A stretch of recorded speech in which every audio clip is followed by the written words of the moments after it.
You're tuned in to RBLR, the home of Tampa Bay's Reveler Sports. 4 seconds left. In front. Happy moment. The Tampa Bay Lightning have won the first Stanley Cup. And the Tampa Bay Lightning have won the Stanley Cup. Lightning strikes twice. The Tampa Bay Lightning win their second straight Stanley Cup.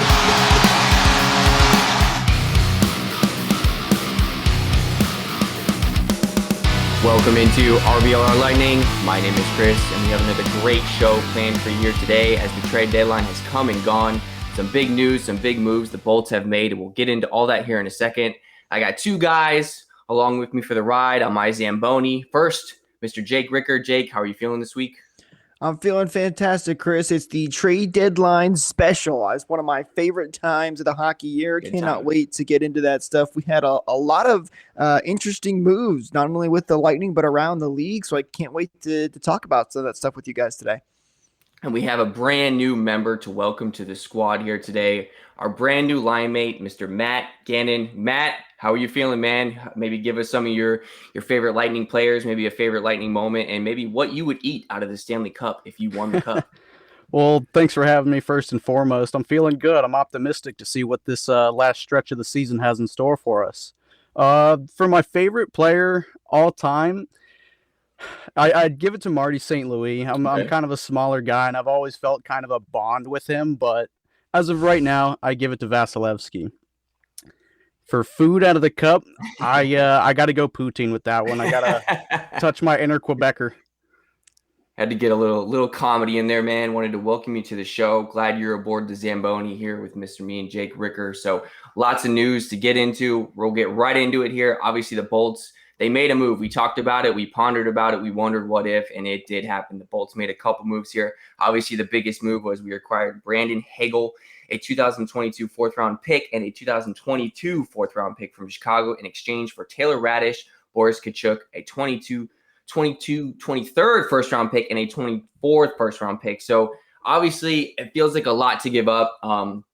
And at first I pondered about this one a lot, and you guys made some good points, and I think the trade is going to pay off because the time to win is now. A guy who has 21 goals and 16 assists for Chicago on the season, and Chicago is a very bad team, so maybe put him on a line where he can get some good playmates, and I think a lot can happen from Hagel. Obviously, he was a 6th-round pick, so he's kind of bounced around the league a little bit, but he's had a good season this year. So I'll take it to you first, Jake. How are you feeling about this trade for Hagel? I love this trade. And it's funny, actually, I was talking to one of my other friends about the trade deadline, and I said, what are your thoughts on Hagel? Maybe we could get him. I'm not sure. And then literally, I think 20 minutes later, the news broke that Hagel was being traded for, and it ended up being us acquiring him. So I'm super excited about this. And I know a lot of people thought it was a lot and might have been an overpayment, but I love the deal as a whole. I think this is a win-win for both teams. I think it's great for Chicago. They get a lot of assets and they can start their little rebuild process, and the Lightning get a great player that can help them win now and for the future. And that's the biggest thing, because there's a couple things, there are a couple ways to look at this trade, right? If you look at it for how does it help the Lightning now? Well, Hagel is a great player. He's had a fantastic year this year. He's had 20-plus goals this season. He's only had 2 years of full NHL seasons, but he's got more experience than either Taylor Radish or Boris Tkachuk had. Tkachuk, sorry. So that's a positive for him. He's an offensive-minded guy that can put the puck in the back of the net. And, he's kind of a combination of both Taylor Radish and Boris Tkachuk.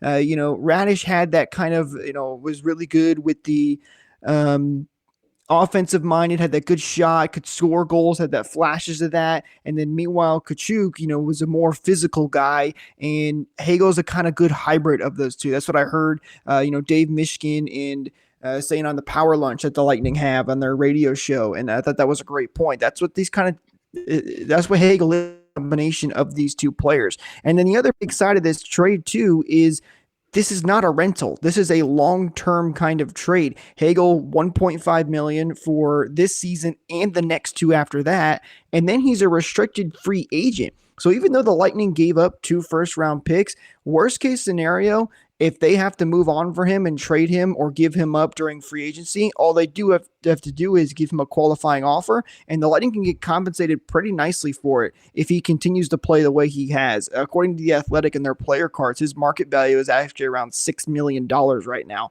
So he is a great asset for the Lightning now and for the future, which is why I love this so much. And as the Lightning have shown in previous years, first round picks don't matter. If you're sending those first round picks out to get some boat parades, I'm pretty sure every Lightning fan is willing to trade as many as we need to be competitive in the playoffs.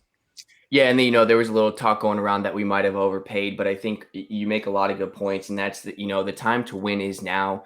We don't need to worry about those late round, first round draft picks because they might not even be playing in the league for 4 to 5 years. So this move might have seemed like a lot, but when you really sat there and broke it down and looked at it in the terms of how the Lightning want to win now and other teams are building in the division that we're in our conference, I think the Bolts made a good move. I think it's going to work out fine. So, Matt, I want to get your opinion on this trade for Mr. Brandon Hagel. Do you think the Bolts overpaid, or do you think the price was right, man? At first glance, it does almost look like an overpay. I jumped out of my seat when I saw that we traded for him, and I personally am not too upset with the price we did give. I know Chicago especially, they are excited to receive 2 good players and 2 hopefully later first-round picks. Not like the Lightning can really draft in the first round anyway over recent years. But no, I'm really excited with it. As we were saying, we're in win now mode. Those players, those picks, they're not going to do a whole lot for us, coming up on this run we hope to have. Yeah, and I think overall, I think it was a good trade. I think people just need to sit down, look at it, break it down a little bit, do the math, do some equations, and you realize that I think it's going to pan out in the long run. The time to win is now. The Bolts have made moves in the past before, and we've seen how they panned out with guys like Ryan McDonough, Coleman, Gaudreau. We made those last minute moves, and it's really worked out. So, Jake, as far as Hagel goes, what do you expect to see from him on the line that he's going to be on? I'm mostly excited expect to see his goal scoring ability and really bring that extra depth scoring that we've kind of had. Again, it was kind of flashes from guys like Taylor Radish that would show up sometimes. It also helps really solidify that third line and lets the school bus line, if you will, of Corey Perry, Belmar, and Maroon fit the actual role that they're meant to be of the fourth line, those gritty grinder type of players. So, and that's what I hope to see, is that he can really solidify that third line, give us the depth scoring so the fourth line guys can do what they do best. And that's being that, super annoying line to play against that nobody wants to. So that's what I hope from him. He's been on fire this season, 21 goals, 16 assists, total of 37 points so far this year. If he can continue that and start to develop chemistry with some of these players, I think that would be huge for the Lightning. He could potentially slot up higher in the lineup if he gets better, and it just kind of shows that way. John Cooper's going to have to figure out where he fits best in the lineup. That's going to be something else to remember too, right? With these trades, is it's going to take some time for these guys to adjust. We saw that with Coleman and Gaudreau as well. They're not going to just jump in and be ready to go right away.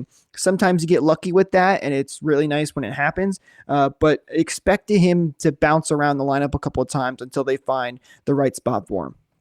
I agree. I think he might be bouncing around a little bit until he settles in and Cooper sees what he's capable of, and I think we've seen guys come over and be able to adapt to our system fairly easy. I don't think it's taken most of the guys a lot of time. It seems like our system seems to be pretty easy to understand. I think Cooper's a really good coach. So, Matt, I'll ask you, man, what are you expecting from Hagel? Are you expecting goals right away? Do you think it's going to take him some time to get things going here?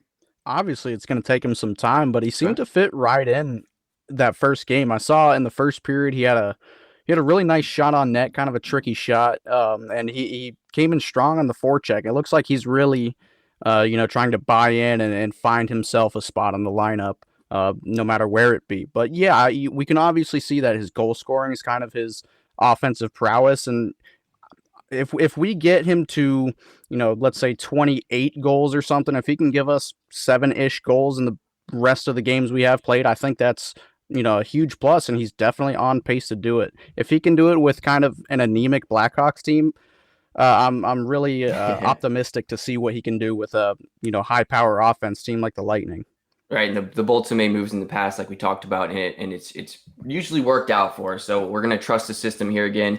Obviously, this was a big trade, big moves, but we got to hope that it pans out here. So their pro scouts know what they're doing. They do. The Bolts pro scouts do know what they're doing. They do a great job at that, also with our pipeline and drafting as well. So I think this trade is going to be a good one. I don't think everyone needs to panic. It does suck losing guys like Kachuk and Radish, who we had high hopes for, but the time to win is now. They were kind of on the bottom end of scoring, so we're getting a bottom six forward who can hopefully give us a little more firepower there on that bottom line. So we did make another trade. Obviously, we acquired Nick Paul from Ottawa in exchange for Matthew Joseph in a 2024 fourth-round pick. This one, I was not expecting this one. This one did catch me off guard. Obviously, losing a guy like Joseph, I had high hopes for him. I feel like he's come a long way. I felt like Joseph had improved over the past couple of years, but he reminded me a lot of JT Brown. He just couldn't bury the pucks when the time counted. He'd have a lot of breakaways because of his speed. He'd force a lot of turnovers, but he just couldn't bury the puck when it counted.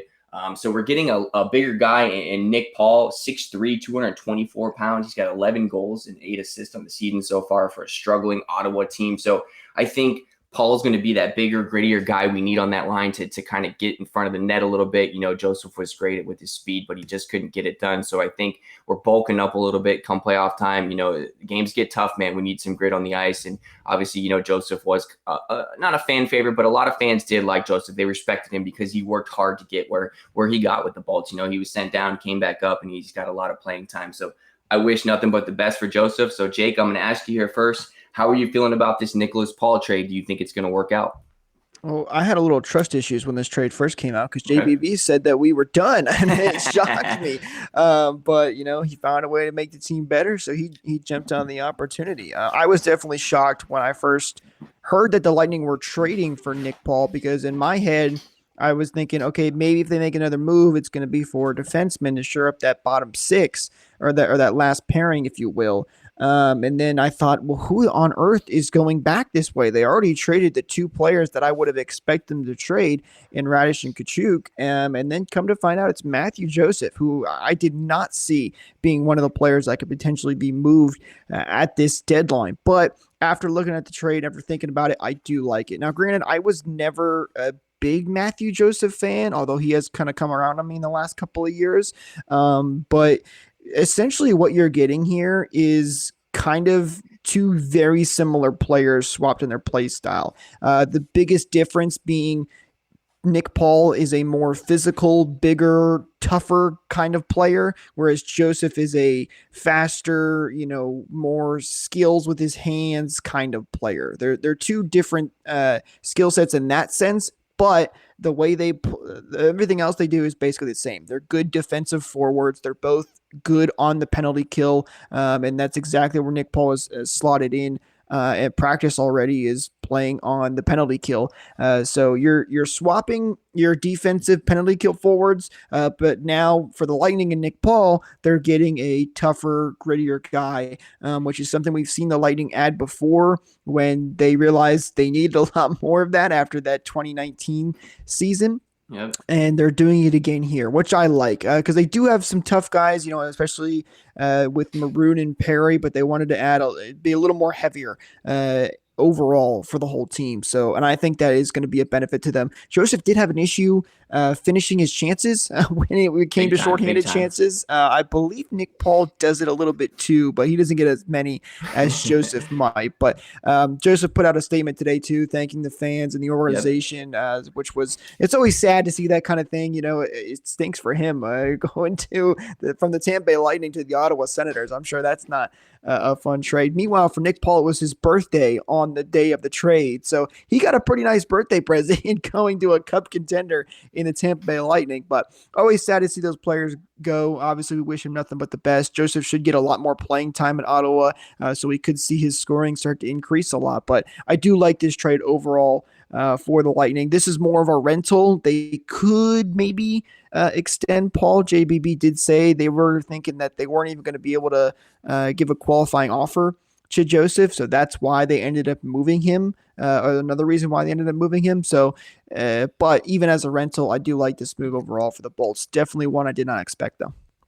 Obviously, Paul's not going to be a guy that's going to go score 30 goals for us, so don't get too excited. But he's going to be that bigger, grittier guy and know his role to play on this team, which I think that's what the Bolts need down there. That physicality come playoff time is big, and when you're losing a guy like Joseph, like you said, he can't finish. It's kind of like, yeah, we're going to miss the speed a little bit and the hustle. But when you're getting a grittier guy, I think it's kind of the same. It's kind of a wash, obviously, going from a top tier team to a bottom tier team for Joseph. That's definitely a bummer, but upside, Nick Paul's going from a bottom tier team to a top tier team. So I'm sure Paul is going to be happy. He will be making his debut tonight as we record here on this Tuesday against the Hurricanes. So Matt, I'll ask you, man, how are you feeling about this Nick Paul trade? This one caught me by surprise. Not that I am surprised, but it just caught me by surprise.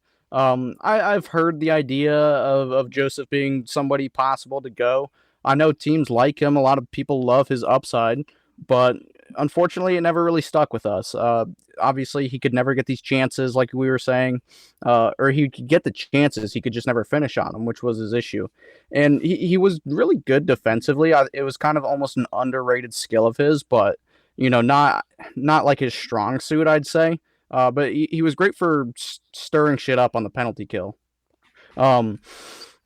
Where Paul is going to slot in, he's probably going to take his spot with Belmar, I'd imagine, on the penalty kill.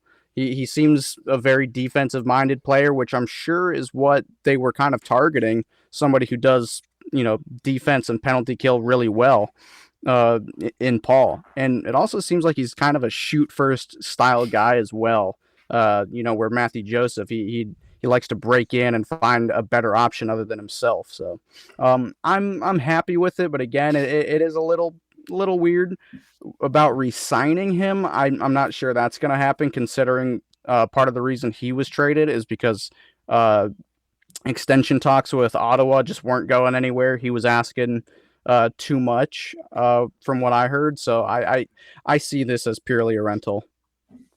That's possible, and you never know. Maybe he comes to a winning team, changes his mind, and he doesn't want as much money as he's asking for. It's possible. Maybe they could talk him into staying somehow and making a contract adjustment here and there. We've seen it happen plenty of times before. So I think overall, these trades are good trades when you really sit here and dissect these two. I think the Bolts made the moves that they could. Obviously, we're not going to make that big splash because we just don't have the room for it. But I think the trades we made are the trades that we needed to make.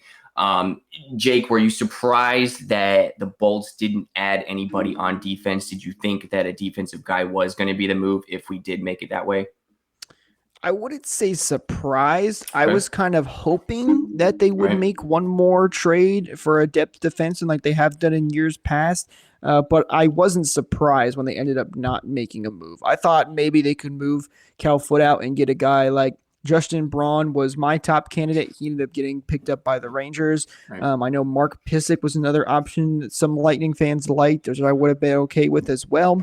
But at the end of the day, JBB and his team determined that they think that defense is a caliber cup caliber, type of defense, and they're going to go with it. And obviously, fans it's much easier to trust JBB as he knows what he's doing, winning in back-to-back Stanley Cups. And this group of defensemen actually is almost the exact same as it was when they won that first cup when Bogosian was originally here. So it's not like we haven't seen this lineup before. We know it works, but they have had their struggles this year, which is why I was kind of hoping maybe they add one more defenseman. But the trade deadline is passed and over, and this is the lineup we got moving forward. So we'll see how it all plays out.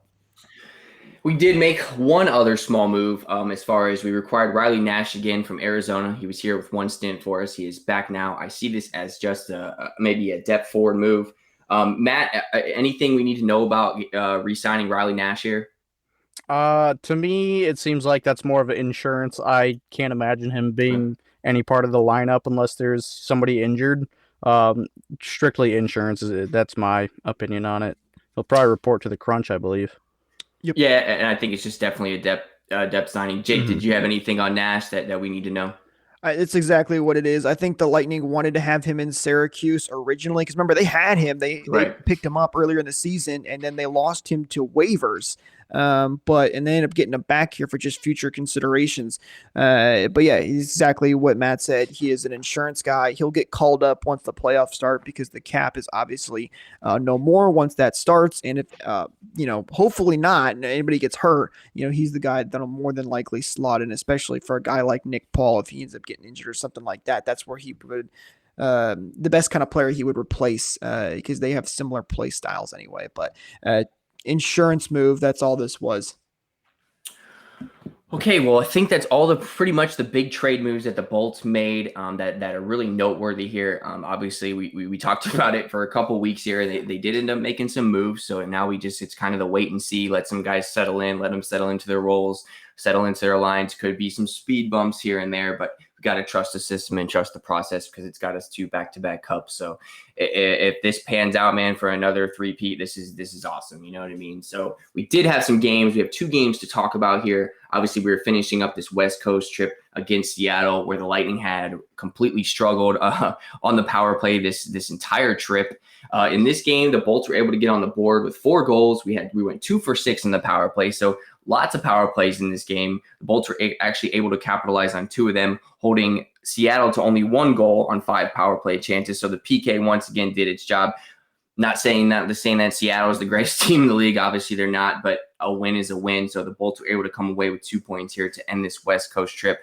I thought this was a big win. I thought this was a win the Bolts needed. I think they did it in the right style, too, only letting Seattle get 1 goal. And of course, Yanni Gourde was the man who scored the goal. But nonetheless, the Bolts were able to come away with the victory here. Jake, was there anything in this Seattle game you saw that we should be pointing out here to finish off this West Coast trip? You pretty much hit it on the head there. This was kind of like a get right game, I felt like, for the Lightning, and I'm happy they scored 2 on the power play because hopefully that's going to be a little bit of a jump start for them. Like, hey, we can actually score on the power play. We should keep doing this as the season goes on. But they still did. They did. Out of 6 power plays, only 2, which still isn't fantastic. But I'll take what I can get right now is the way it's going. And the power play is going to change a lot right now with Hagel coming over. He'll more than likely be involved in that power play. And that's another spot where I'm hoping he can make a big impact, is helping out that Lightning power play, whether it's on the first or second unit. But we'll have to wait and see how that all plays out and where Cooper decides to use him. But this is a good game for the Lightning. As you said, they kind of beat up on the Kraken, who are down at the bottom of the division. It was good to see Gourde again, though. It seems like he is really becoming one of the top players on that Seattle team. I know the Lightning Twitter was joking about maybe packing him in a suitcase and bringing him back. But unfortunately, can't do that. But a good overall win. Good to get an extra 2 points. He ended up finishing the road trip at 3-3. So it wasn't a worst case scenario for the Bolts. Yeah, and another guy that stood out to me in this game was Victor Hedman, able to get on the scoreboard with 2 goals here. Victor Hedman has had a phenomenal season for the Bolts this year with 17 goals. He's 5th on the team. Man, he's just having a great season. Matt, I'm going to ask you here, man, what have you seen from Victor Hedman this season, and what did you see from him against Seattle that he was able to get these 2 goals? That was one of those games. He really had his wheels going. Right. I don't know if it's something different this year. I think being fully healthy, he was injured in the playoffs last year. Just being fully healthy, or at least, to the most he can be, he just looks extra confident. And I think he's got a lot more trust in his partners this year over others, which is maybe why we see him taking a little bit more gambles. Obviously, sometimes it doesn't always translate to a score, sometimes against us. We've seen bad games from him, which kills me to say, because I'm the biggest Victor Hedman fan on this panel right now, I'll tell you.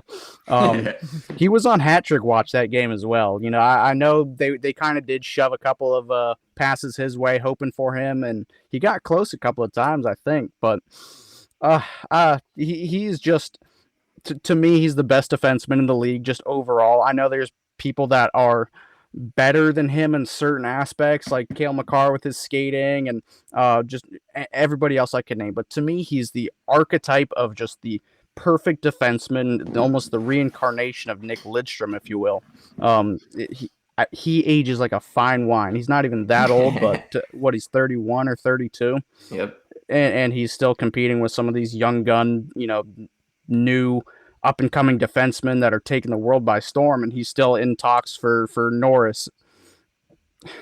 He just gets better every time I watch him. I agree, man. I think a lot of it has to do with him being healthy. I think you're spot on with that. I think he's fully healthy this year. I think we're seeing the Victor Hedman of 2-3 years ago, man. He seems to be really healthy, really confident. I think Cooper's really allowing him to freely do what he wants to do on the ice when he has the puck. I think he's got the green light all day to take shots, and I think he just looks really confident. He does, and it's great to see from a guy like Victor Hedman. So Bolts were able to come away with the victory here against Seattle. We finally had a home game here, finally a home game against the Rangers. And I want to correct myself because we wore the Stadium Series jerseys. I thought we were wearing the black jerseys on Saturday night. I was kind of disappointed. Did not know the Stadium Series jerseys were going to be worn, but nonetheless, Bolts unfortunately weren't able to come away with a victory here. We lost 2-1 in a very, very close game. This felt like a playoff atmosphere type game. Lots of Ranger fans in the building, unfortunately, which they always are. They roll deep. So the Bolts penalties in this game were the most frustrating thing I think I've ever seen.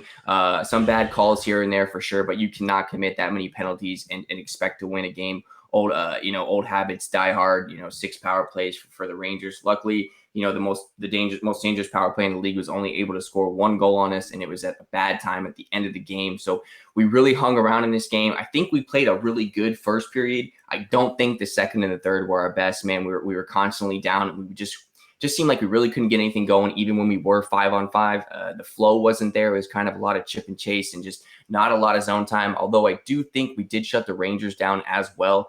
So I think the PK obviously did their job against the Rangers to hold us in this game. Vasi with some big saves like always. This is one of those games that the Bolts should have and could have won this game. So the penalties, obviously a big Achilles heel. Old habits die hard, clearly, because the Bolts are third in the league in penalties taken. So this, obviously, they have a month to clean this up. Obviously, the refs are going to keep the whistles in their pockets come playoff time, but they got to get this cleaned up heading towards the end of the season. So, Jake, how are you feeling about this Rangers game? I know this was a playoff-like atmosphere, very frustrating loss here. Yeah, well, a couple of things on this game. First of all, I was very happy to see them wearing their Stadium Series jerseys because, honestly, I mean, a lot of the times you see with these jerseys is teams will wear them once and then never again. And for the fans that spend a lot of money on those jerseys, it's nice to be wearing them again. I do really like the Stadium Series jerseys as well. So that was nice. It was a nice change of pace, although I do like the black ones as well. And those are normally worn on their Saturdays. So it was cool to see those back in action tonight. Unfortunately, they ended up with a loss wearing them, which was a little bit of a bummer. But as for the Rangers fans, that is something that, Tampa's been dealing with for so long now. We just can't get away from. It's one of the disadvantages to being in Florida. All those New Yorkers coming down here for the winter's time, which is a bummer, but it is what it is. But you hit it right on the head, Chris. You said it perfectly. The Lightning took way too many penalties, and yes, there were some very bad calls in this game again, but you're giving them the opportunity to call those calls in the first place. I mean, when you're taking 6 penalties a game, that is way too many, and especially at the worst possible times. And this isn't even the first time the Lightning have done this. This happened basically almost the exact same situation in Toronto in a game earlier in the season where the Lightning took a late penalty. Toronto scored on it, and I believe that one was to tie it, if I remember correctly, or was to win. I think they went in overtime. I can't remember off the top of my head, but basically the power play cost them just like it did in this game right at the end of the game. And they didn't play their best game, but they played okay. I mean, they could have won this game. So that is very frustrating when you play a decent game and you end up costing yourself at least 1 point because they were getting ready to go into overtime there, and then they score with just, 16 seconds left, I believe it was. You just can't do that. Cannot do that. Being the third most penalized team, that is an issue that they need to clean up. But hopefully they can do something about it. It has been interesting too to note that the Rangers have played us extremely well. 3 games this season. This was the last one for the regular season anyway. The Rangers are 2-0-1. They're 2 wins and then they have the 1 win in the shootout against the Lightning this year. So undefeated against the defending back-to-back Stanley Cup champions. So, and they just made a lot of additions at the deadline, which we'll get into in a little bit here. But they might be a tough opponent for the Lightning if we end up seeing them in a conference final potential matchup. Granted, we got to get there first, but credit to the Rangers. They did play very well. They've all season. But the biggest thing, it's the penalties. Can't be doing that, especially come playoff time. Yeah, 19 penalty minutes isn't going to win you a game, and the fact that we only lost by 1 goal, says a lot to the way the PK played for us tonight. So, or against the Rangers, I mean. So, hats off to the PK for this game because they played great against one of the top power plays in the league, in the Rangers. So, Matt, man, how are you feeling about this Rangers game? Obviously, this is a pretty frustrating loss. Obviously, we were 16 seconds from 1 point here in this game. Not the worst game we've played against them this season. Definitely came out strong and then went a little soft in the second. You're right in saying, good. The penalty kill kept us in it, really. When Cooper was challenging that first goal for goalie interference, he's really putting a lot of trust in his penalty kill, and that eventually paid off for him. And that really is the only reason we stayed in that game for that long, is that penalty kill, which honestly kind of makes you think, man, why get rid of Joseph? He's been effective on the kill. But, that's a different story for a different day. Frustrating game overall. This is one of the ones that I just wanted. They hung around so long. I felt like whoever was going to score next was going to win. And unfortunately, the Rangers were able to put it away late. The Rangers are a top tier team, man. They're a playoff team. They're a dangerous team. They're making a run for the Stanley Cup for sure. So nothing to take away from them. This was just a tough loss, and I think the Bolts really shot themselves in the foot in this game. I think Vasi had a pretty good game himself. He stood on his head, and obviously, it's a tough loss. It's definitely a tough loss going forward. So we unfortunately weren't able to win that game. We do have a couple games coming up here. As we record here on this Tuesday, we have the Hurricanes. We have the Bruins, and then we have the Red Wings, and then we have the Islanders. So we have 4 games in between this time and the next time we talk. So obviously the Hurricanes and the Bruins are the 2 biggest games that are going to stand out here on this schedule here. Obviously, these are some big games, man. It's a tight race right now. The Leafs are right behind us with 1 point behind us for second. Florida's sitting at 90 points in first in the Atlantic. So these are some tough games coming up. Boston's sitting at fourth with 83 points as well. So a lot of changes could be happening here in the Atlantic Division. So, Jake, man, how have you felt around the league as far as, obviously, the Panthers made some big moves come trade deadline. The Maple Leafs are making some moves. The Rangers are making moves. So there's a lot going on in the Eastern Conference this year. It's not going to be an easy road for the Bolts to get to the Stanley Cup. Absolutely. And real quick, before I answer that question, I want to mention too, Hagel played in his first game against the Rangers. He did have a pretty good game overall. Obviously didn't get on the scoreboard or anything like that. But 10 minutes of ice time, had a shot on goal, a hit, also had a takeaway as well as 1 giveaway. But it's going to take some time for him to build that chemistry with his new team. But I did feel like, he showed some signs that he could be a good fit for the Lightning in that first game. As for everybody else in the league in this division, it's just like a lot of people have said, it's an arms race in the Atlantic Division is what it feels like. I mean, the Eastern Conference in general has just every team bolstered their lineup, and they're getting ready for a big bloodbath in the playoffs this year. I'm excited. It's going to be a lot of fun. There's no question that this Stanley Cup might be the toughest to win, especially coming out of that Eastern Conference in the Atlantic Division. But, you look at the Panthers, who have been the best team, one of the best teams in the NHL all season long, and they add Giroux. I mean, that's a huge pickup for them, and he's a pure rental player, but that's a big name to pick up as a rental player. And Ben Sherratt too, or Sherratt, excuse me. And then Robert Hagg as well, who's more of a depth guy. The only thing for the Panthers is they ended up losing Ekblad to an injury, and he's going to be out. They're saying, mid first round. So that's a big loss for them because it affected them last year when they played the Lightning in the first round of the playoffs. A lot of people think that was a big reason, they weren't able to at least force a 7th game. So that's a bummer for them, and we'll see how that ends up playing out. We obviously don't know who they're going to be playing in the first round yet, but with a lot of good teams, that could hurt the Florida Panthers. But they definitely made some big moves to give themselves the best shot. They're ready to go for the cup, which I am happy for them. It's nice to see those Florida teams succeeding. And then Toronto made a big move as well, picking up Mark Giordano and Colin Blackwell. I like that move, although I think a lot of people, myself included, feel like Toronto missed the mark a little bit, and they didn't address some of their biggest needs like goaltending. I know Toronto fans wanted some more out of this trade deadline, and they didn't get it. And then you got the Boston Bruins, who added Hampus Lindholm from the Anaheim Ducks. Another big move right there, and they're right there trying to sneak into one of the top 3 spots in the Atlantic Division. And as you mentioned, Chris, we've got one of the games coming up against them. I believe we have 2 more games against the Bruins, if I'm not mistaken, at the end of this. So those are going to be some big games for the Lightning because, while it looks like their playoff spot is pretty safe considering Columbus is pretty far out. I mean, anything can happen, but, where they finish, a lot can change here. I mean, they could end up first all the way down to that second wild card spot. So it is a big month coming up here. They've got every day it's a game, 1 day break, and then another game with 3 back-to-backs in there as well for March. So it's going to be a fun fun sprint, if you will, to the end of the season here. And it's going to be exciting to see how all these teams look now after the trade deadline.